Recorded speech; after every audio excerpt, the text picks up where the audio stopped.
encountered him at Tiny Mite football, playing up at Northeast Park and other places, what they now call Tom Petty Park, which I thought was the perfect thing to do with that, by the way. But like I said before, he was 2 years older than me, so nobody, when you're 11 or 12, hangs out with 9-year-olds.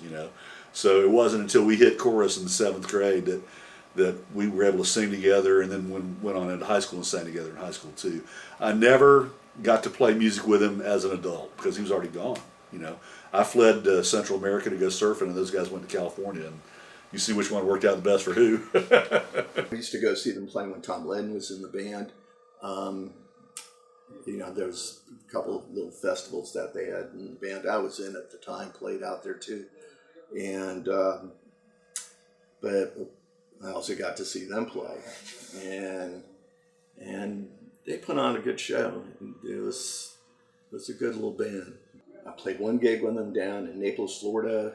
We basically threw some songs together, went down. We were supposed to play 2 weeks actually down there, and we hated the place. And I already knew it was going to be bad because I had played there before. But I figured, what the heck, let's just do this thing and see what happens. And it's kind of an adventure, and I was friends with Mike Campbell, so it was like get to play with a buddy, whatever, that you haven't got to play with that much at that point yet. There was 20 other bands in town that if you asked me to pick who was going to be successful then, I would not have picked Tom. And everybody thinks that I'm somehow slamming him when I say that, and that's not it.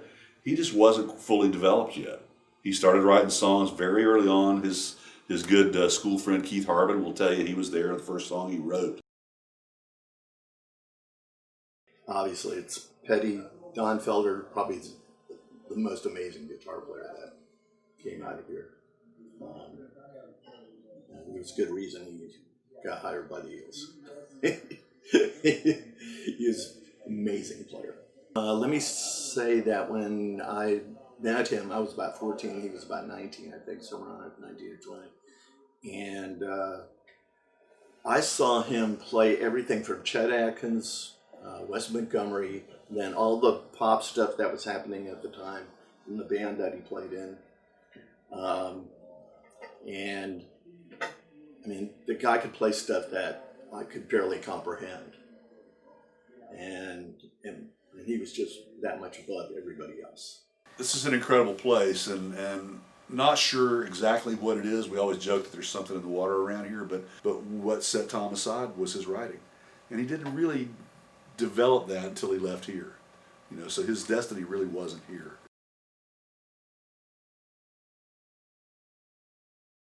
When Tom passed, the first thought through my mind was, well, he did that in typical large fashion. Your last gig is the Hollywood Bowl. You go back to the hotel room, never to be heard from again. That's similar to the way Gamble Rogers passed, rescuing a tourist. He drowned rescuing a tourist over at the beach. You'd like to think of the guys that are your heroes as leaving this planet in a larger fashion than we're all going to be afforded, but that's not the way it happens, really. But I was just sad more than anything, because it's different. You hear about rock stars dying every day, but when it's somebody it's different. Sat around the whole day and played the song Wildflowers. That was just a song that hit in my head, and I didn't do anything else. I picked up a little Gibson guitar and played Wildflowers all day long. If you ask anybody in the rock and roll business, 40 years, going out at the Hollywood Bowl, that's leaving at the top of your game.